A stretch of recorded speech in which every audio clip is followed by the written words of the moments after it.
বাক্সাৰ জালাহত পানী যোগান আঁচনি প্ৰকল্পৰ দুৰৱস্থা আছে গুৰু নাবাইহাল এই ফকৰা যোজনা ফাঁকি যেন এতিয়া জালাহ পানী যোগান আঁচনিৰ প্ৰকল্পটোৰ ক্ষেত্ৰত প্ৰযোজ্য হৈছে।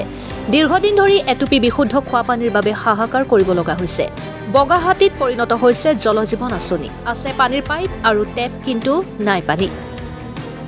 7 কোটি টকা ব্যয় সাপেক্ষে নিৰ্মাণ কৰা পানী যোগান আঁচনিৰ প্ৰকল্পৰ পৰা ৰাইজে পোৱা নাই পানী।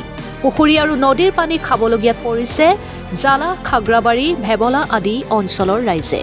বিগত কেইমাহমান ধৰি কিছু অঞ্চলত বিশুদ্ধ খোৱা পানীৰ যোগান ধৰা হৈছিল যদিও বৈদ্যুতিক বিল পৰিশোধ নকৰাৰ বাবে পানী যোগান প্ৰকল্পৰ বিদ্যুৎ সংযোগ বিচ্ছিন্ন কৰাত এতিয়া ৰাইজে খোৱা পানীৰ বাবে হাহাকাৰ কৰা পৰিলক্ষিত হৈছে।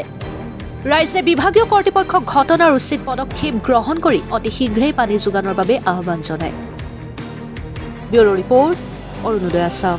ইয়াৰ পৰা আমি পালি ভাল লৈ পাছত এতিয়া বোলে লাইনে বিল দিব নোৱাৰাৰ কাৰণে বিল বন্ধ হৈ আছে। গতিকে এতিয়া পানীটো পালি ভাল লৈ আৰু আমাৰ কাৰণে মানে আমাৰ সেইফালে পানী বৰ্তমান আমি পোৱা নাই কোনোদিন। এনে পাইপহে পাইছোঁ, পানী পোৱা নাই কোনোদিন। এতিয়া মানে পানী এতিয়া পালি ভাল লৈ আৰু আমি বস্তুটো সেনেকুৱা কথা। আমি এতিয়া লাণ্ডৰ পানী খাই আছোঁ, সেনেকুৱা কথা। পাইপ ফুটাটো প্ৰথমৰ পৰাই আৰু কেইবছৰ বা হ'ল পানী মুঠতে কোনোদিন পোৱা নাই আমি, আৰু আমাৰ ফালে যোৱা নাই।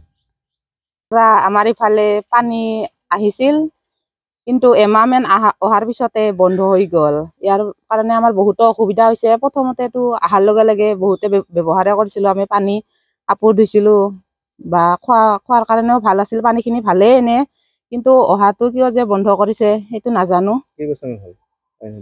পানী দিয়াটো 1 বছৰ হ'ল, 1 বছৰ বা 1.5 বছৰ মানে হ'ল পানী পোৱাই নাই।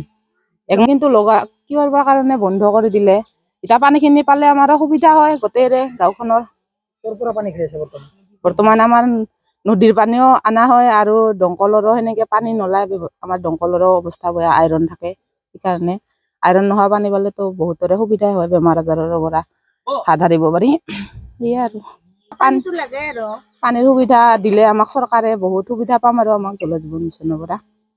বন্ধ হোৱা নাই আজি 3-4 দিন মান হ'ল।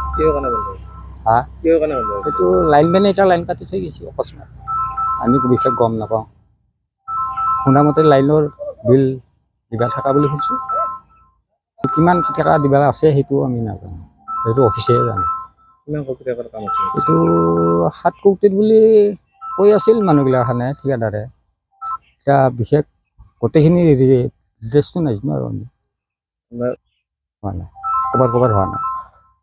এনে পাইপখিনি আছে, পানীখিনি যাই পোৱা নাই, সেনে জেগাও আছে। কি ক'ব আপুনি? এতিয়া বৈতো কাম কৰোঁ, আমিতো লাইন থাকিলেতো আমি পানী দিয়া মানুহ, এতিয়া আমি লাইন বন্ধৰ কাৰণে দিব পৰা নাই মানুহ লাইনৰ। আমি গম পাইছোঁ যে যোৱা 2 দিন আগত আচলতে এই লাইনটো কটা আছে, তাৰ আগতে কিন্তু পানী পোৱা নাই। তাৰ আগত পাইছি নাপা নহয়, কিন্তু পানীও অলপ কাৰণ আছে। যিটো পাইপটো অলপ আপ হয় সি কম পায়, তাৰমানে ইয়াতে পানীখিনি একেলগে গোটেই দিব লাগিলে ইমান ঢুকি নাপায়। গতিকে যিবোৰ এৰিয়াত পানীৰ ব্যৱস্থাটো হোৱা নাই সেইটো কি কাৰণত হোৱা নাই? ইয়াৰ মানে মই ক'লোঁতো যে পাইপ ডাউন উঠা নামা আছে, মানে ওপৰত নুঠে। এই টেংকিত যিমান লেভেল সিমানলৈকে যায়। তাৰপিছত ঠিকাদাৰতো কৰিয়ে থৈ গ'ল।